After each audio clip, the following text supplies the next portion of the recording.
Mazmur 63 ayat 3 bilang ini, demikianlah aku memandang kepadamu di tempat kudus sambil melihat kekuatanmu dan kemuliaanmu. Sebab kasih setiamu lebih baik daripada hidup. Bibirku akan memegahkan engkau. Demikianlah aku mau memuji engkau seumur hidupku dan menaikkan tanganku demi namamu. Waktu saya sekolah di Hillsong, guru kami bertanya kepada saya, guru vokal, bertanya gini, what is your favorite song? Saya bilang, Your Love from Hillsong. Chorusnya bagus sekali. Your love is better than life. Kasihmu lebih dari hidup. Kenapa saya suka lagu ini? Guru saya nanya, kenapa kamu suka lagu ini? Mata saya langsung berkaca-kaca dan saya jelaskan bahwa hidup saya nih gak layak. Saya nih anak yang dibuang, hidup dalam dosa, dan Tuhan angkat saya.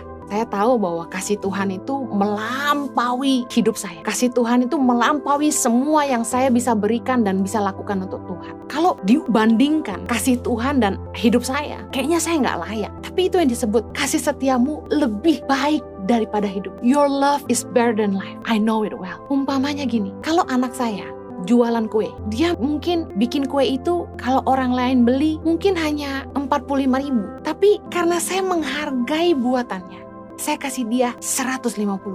Harga yang saya berikan melampaui yang dia pikir dia bisa dapat. Kasih Tuhan dalam hidup kita melampaui nilai hidup kita sebenarnya.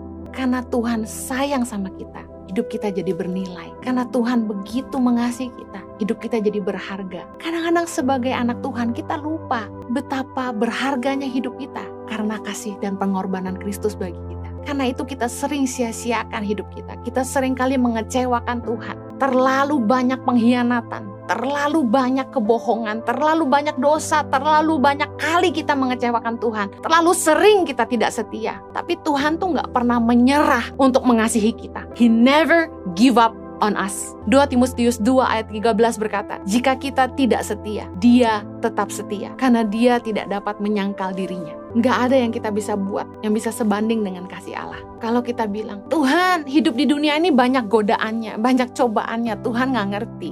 Gak gampang Tuhan hidup kudus, gak gampang melakukan firman Tuhan. Tapi dengar baik, Ibrani 4 ayat 15 berkata, sebab imam besar yang kita punya bukanlah imam besar yang tidak dapat turut merasakan kelemahan-kelemahan kita. Sebaliknya sama dengan kita, ia telah dicobai, hanya tidak berbuat dosa. Ayat 16 berkata gini, sebab itu marilah kita dengan penuh keberanian menghampiri tahta kasih karunia, supaya kita menerima rahmat dan menemukan kasih karunia untuk mendapat pertolongan kita pada waktunya. Kalau hari ini Anda merasa tidak layak, hidupmu tidak berharga, Anda merasa Anda tidak spesial, Anda merasa hidupmu tidak berarti, Anda pikir Tuhan tidak peduli, Anda pikir Tuhan marah, Tuhan jauh. Dengar baik, ketika kita masih berdosa, Dia telah mengasihi kita. Inisiatif untuk mencintai kita datang dari Tuhan. Dia mengasihi kita bukan karena kita sudah mengasihi Dia dan melakukan sesuatu bagi Dia. Roma 5 ayat 8 berkata, akan tetapi Allah menunjukkan kasih-Nya kepada kita oleh karena Kristus telah mati untuk kita ketika kita masih berdosa. 1 Yohanes 4 ayat 19 berkata, kita mengasihi karena Allah lebih dahulu mengasihi kita.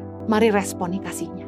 Cintai Dia dengan segenap hati kita dan dengan seluruh hidup kita. Jangan sakiti lagi hatinya.